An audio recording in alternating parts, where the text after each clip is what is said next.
Guys, I have been kicking a concept around in my head that has to do with apologetics and dealing with atheists and agnostics. And I was wondering if logical fallacies weren't just contrived handcuffs to steer arguments my direction in a sense. Now, I do know that logical fallacies can actually have proper application, but I see so often somebody use these and apply them to people in ways that it doesn't even fit, and then they go, ha, I have won the argument. Well, anyhow, so as I'm scrolling through YouTube, I come across Mr. Beat, who is attacking or analyzing Joe Rogan and Ben Shapiro's conversation, and it is just telling. It is so telling of this broken mindset that, hey, the rules of logic dictate that we are correct, that I just had to share it with you. And so it was my intention to watch the entire video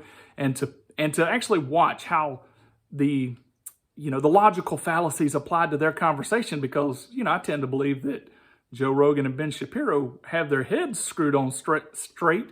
So I was wondering, how are they going to be maligned in this? And so the conversation starts off when Joe Rogan is on Mr. Beat's video. I don't know about the original video. I'm watching Mr. Beat only and his critique. So that's what this whole review is over. So off of that, Joe Rogan is mentioning something about animal sacrifice, and Ben Shapiro is like, well, the idea was to kill the sacrifices in the most humane way possible. And Joe Rogan kind of is like, that's not the most humane way possible. And then Ben Shapiro was like, well, take it up with the rabbis.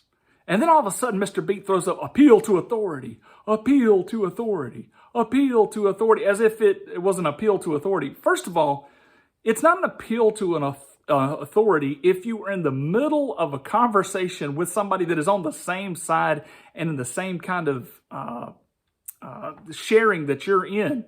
So there's this little bit back and forth, and Ben's like, well, I'm going to defer that to the authority. He actually said, take it up with them. He's like, I don't know. That's a clear statement that I don't know. Take it up with the rabbis. So how's that an appeal to authority? Well, that just gets us started. Next, they dive into talking about the 1619 Project. And Ben Shapiro goes, we've got 4 Pulitzer Prize winning historians that tell us that the 1619 Project is just not good history. And then he goes on to talk about Martin Luther King Jr. saying that, that we need to be included in the foundational ideas of this country. And then he mentions Frederick Douglass as well. And all of a sudden, Mr. Beat is going, well, all these are appeals to authority, appeals to authority, appeals to authority. Is it really an appeal to authority when you're talking about factual things? Like, here's where an appeal to authority, here's the whole reason that you call out an appeal to authority. You're talking about a concept with someone that is where you're aware that what they know is absolutely broken. And you point it out, and their back's up against the wall, so they appeal to somebody higher and more authoritative than them on the matter to prove you right. It's not sharing. It's not saying, hey, these are just facts, and let me tell you the sources on these facts. It is like shifting and running for cover. That's what an appeal to authority is. Or especially if you're talking about a nebulous problem that the opinion could go either way on. It's very muddled. Nobody quite knows. But then you use an appeal to authority. Historians are dealing with actual facts. They are reading first sources and bringing factual information into the equation. And so it would really be like, let's say you take your car to the shop and you pull it in, and the mechanic gets out and he test drives, and he goes, I think that's your wheel bearing going out. You're like, well, is that your professional opinion? It's like, no, that's the truth. I'm just sharing it with you. Like, oh, okay. And then you take it to 3 more mechanic shops, and those mechanic shops, yeah, it's the wheel bearing. It's your front right wheel bearing. If all of those shops are telling you the same thing, It is not some kind of appeal to authority. They're just sharing the facts, the historical facts with you. And I don't know why that's so terribly hard to see. Well, then Mr. Beat gets into this next scenario and says, here's the either or fallacy, the black and white fallacy, the false dichotomy fallacy. And I think he kind of takes this personally, maybe because he lives in LA or California, kind of sounds like it. But he says that it is the offering of two extremes, and that's what this argument is, and you just have to choose one or the other. Okay, and so then he gets Ben Shapiro talking about, how LA used to be, kind of iffy, blah, blah, blah. And then all of a sudden it went over a cliff. And right there, Mr. Beat actually in the dialogue where he's critiquing, he says, now this is actually an exaggeration. But I would argue that it's a either or fallacy. Like, if you know it's an exaggeration, why would you do that?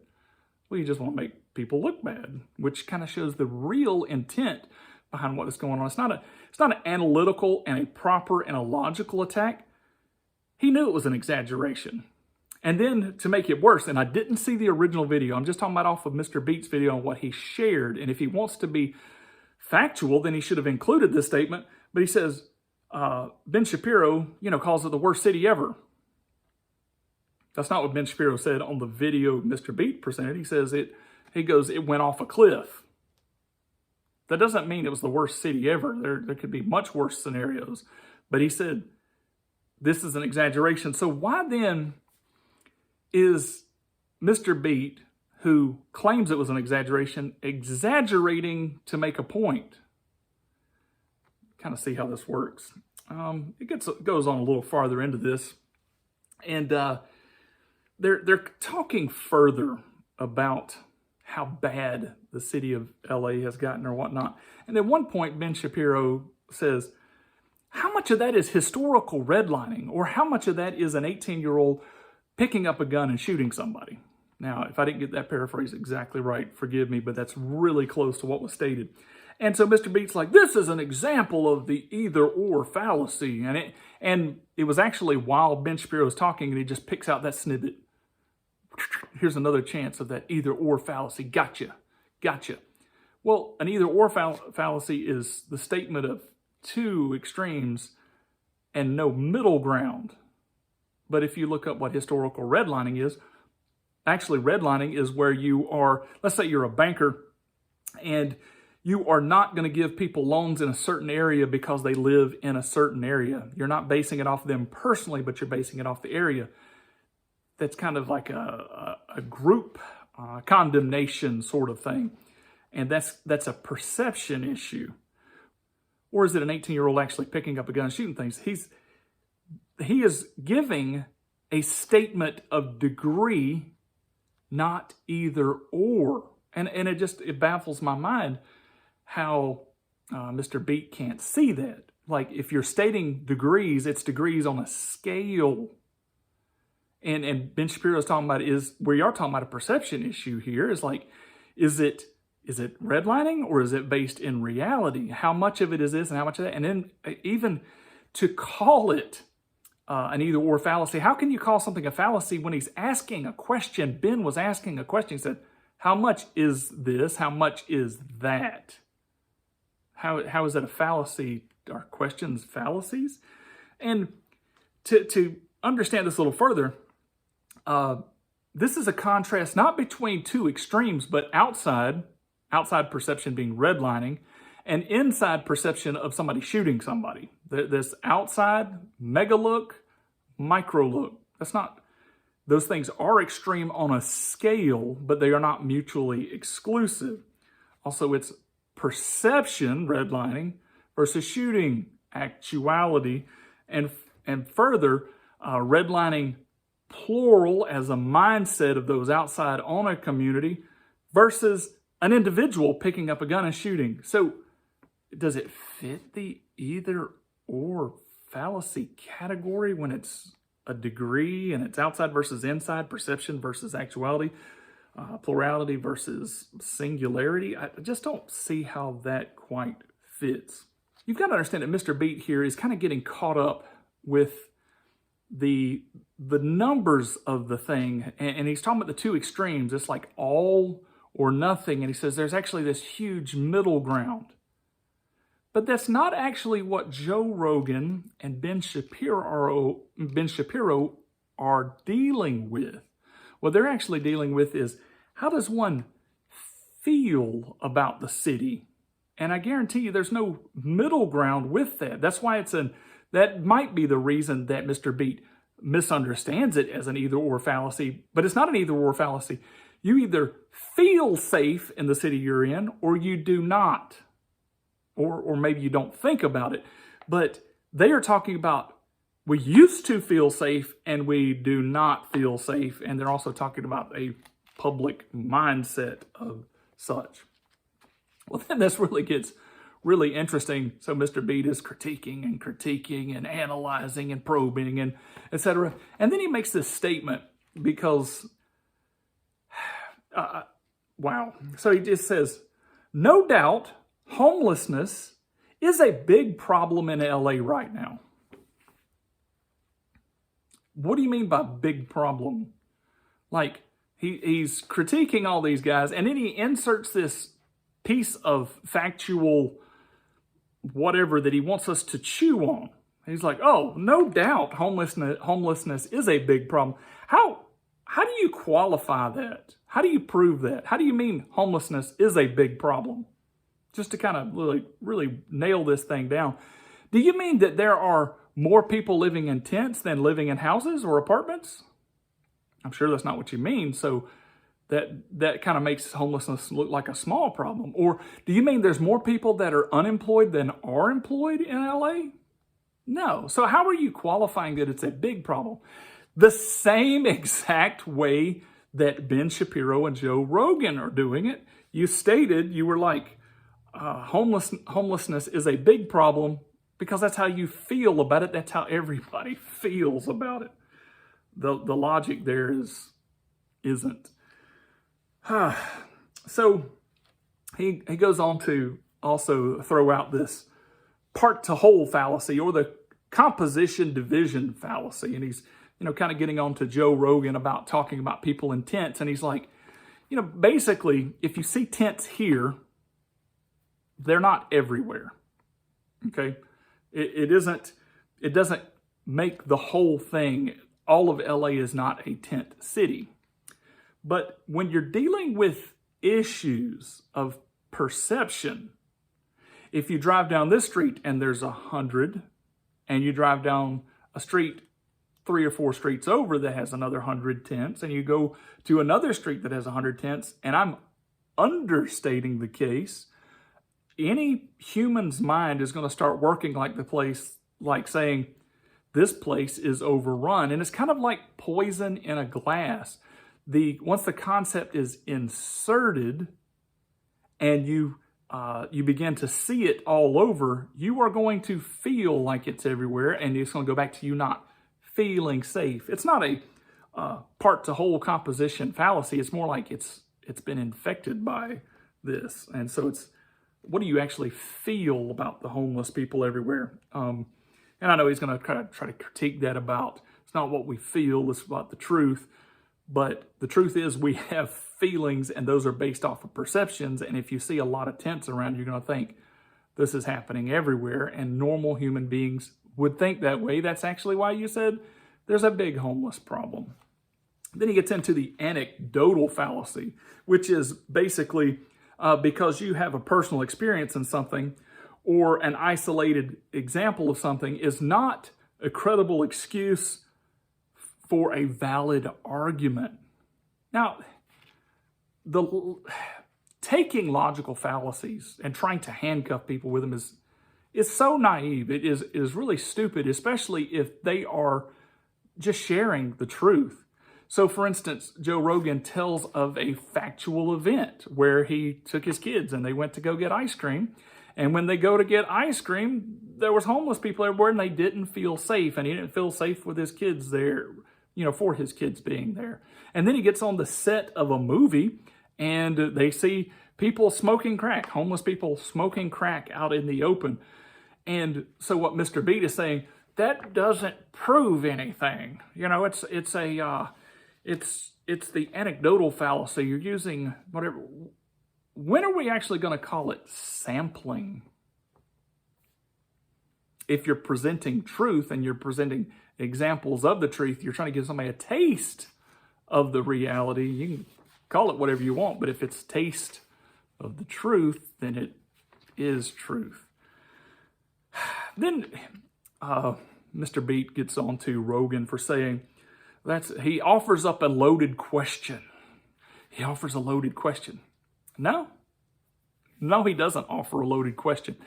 You offer a loaded question to somebody you're in an argument with, not somebody you are agreeing with. And here's the statement that Joe Rogan made. He said, what do you think caused the slide or the expansion of the slide, of this downward slide of LA? And he's like, Mr. B's like, well, the better question would be is Los Angeles sliding right now? Or how bad is the slide in LA right now? He said that would be better. But if you got two people that are in agreement, they have already established that it's a slide and that it's bad, and now they're looking for the example. So to say it's a loaded question, you hand loaded questions to people that you're trying to get one over on, not who you're agreeing with. It amazes me how bad this is. Mr. Beat also says this, and this is quite interesting. He says, it's not a fact that LA is in a steep decline right now. Don't get me wrong, things in LA are pretty bad. What? He's sitting there critiquing these guys like, that doesn't prove LA's bad, and that doesn't prove LA's bad, but things in LA are pretty bad. It's bad when you contradict your own self.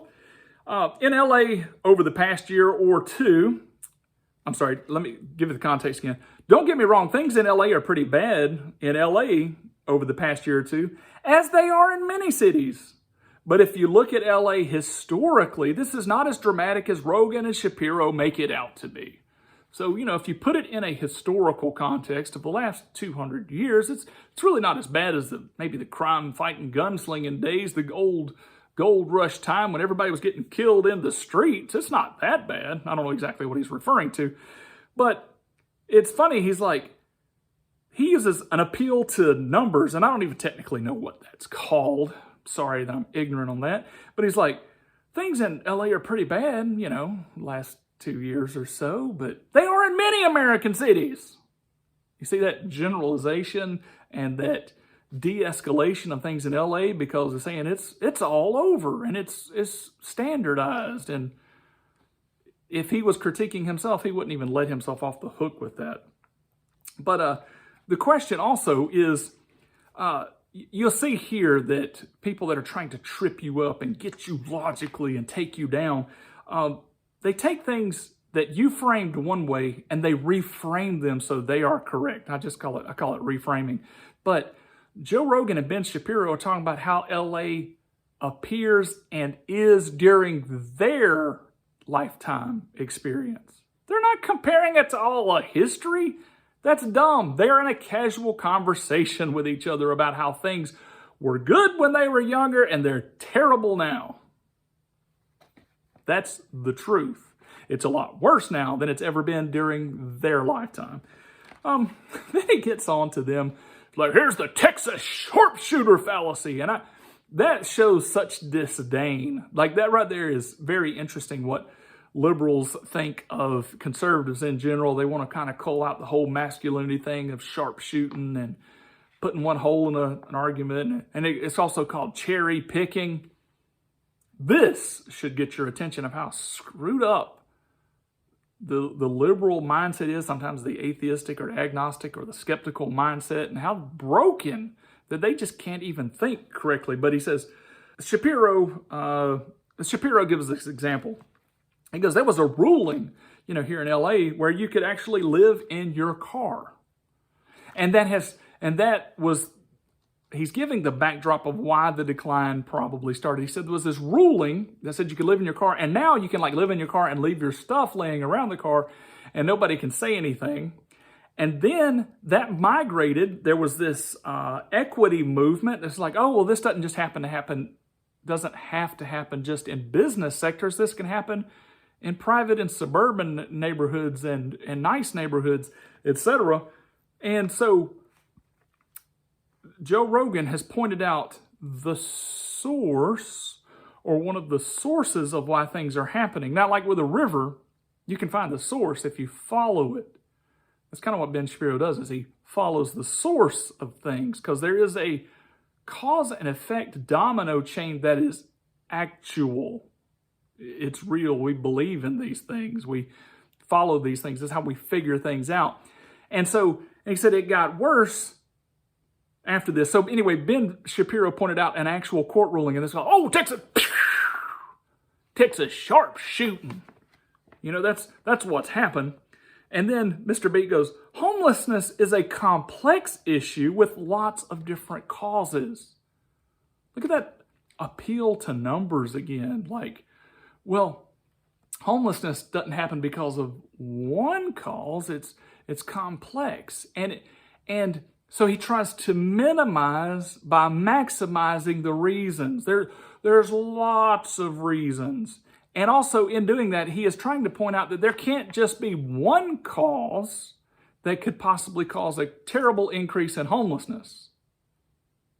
Seems like there could be. It seems like there might be some actual single cause and effect relationships that are true. Time will point that out. So, and I thought this is perfect. This is so amazing. So here, Mr. Beat is attacking Ben Shapiro and Joe Rogan. You know, they got the sharpshooting fallacy. Pew! And then Mr. Beat shoots himself in the foot with the same fallacy. Oh, this is classic.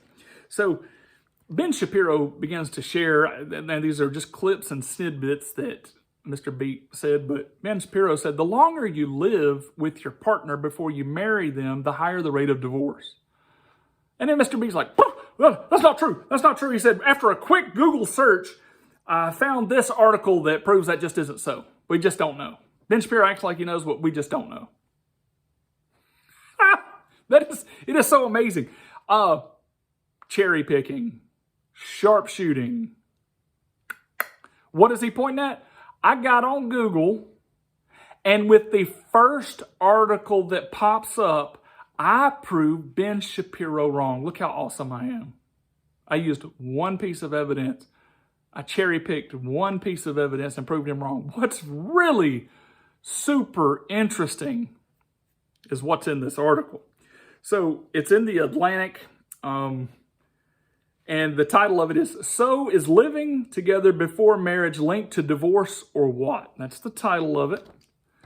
It's actually from, I already said, the Atlantic. It's written by Ashley Fetters.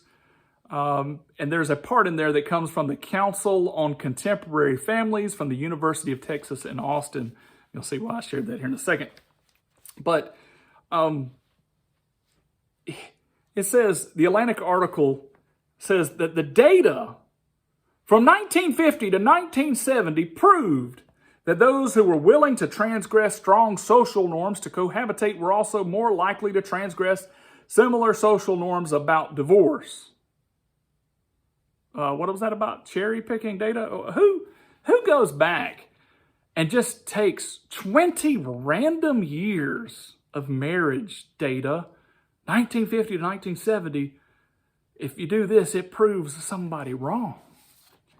It gets worse. It says, in fact, since 2000, cohabitation, with cohabitation increasing, there's a lower rate of divorce. Well, that's probably for a couple of reasons, because there's probably fewer and fewer of those people actually getting married, so that's really going to start skewing the percentages. But on top of that, it says, once the factor such as religiosity, education, and age at co-residence are accounted for.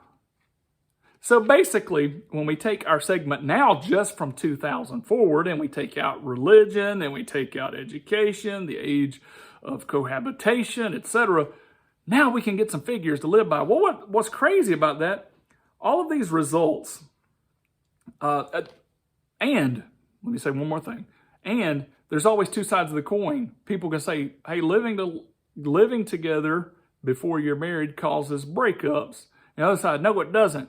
And they're getting the information from the same data sets. Sounds like somebody's up to no good. Which side would it be? Who's analyzing it properly? So even with that, he says, all of that doesn't even talk about what Ben Shapiro talked about. Now, here, Mr. Beats tried to be fast with his quick draw. He tried to be really fast and shoot a hole in Ben Shapiro's argument. So he grabs the first article off the internet and he shoots at Ben Shapiro, and he shoots down all Ben Shapiro's, logic with one bullet. But it didn't even talk about the longevity of marriage in the article. I know because I read the article. So, at that point, after I saw how terribly inept Mr. Beat was at handling logic points and slapping them on other people, I was like, I'm not finishing the rest of this video. I mean, I only get like 15 views at a time anyway, so who's really going to be interested in all of this? And so I didn't want to spend too much time on it, and I thought, like, after the cherry-picking, gunslinging scenario, and it was exact to the point, I was like, I'm just done. So I want you to know that logical fallacies are true if they're true, if they are truly applied. But what if they are misapplied? Then they're just tools. I'm beginning to see logical fallacies are actually appeals to authority in and of themselves, like the mastery and the knowledge of logical fallacies are in and of themselves appeals to authority. Hey, we're smarter than you. We know more than you. And inside, I actually think these are grown-up children playing dumb games. They can't really see right, but they're kids playing logic games. And maybe that explains Mr. Beat's puppets.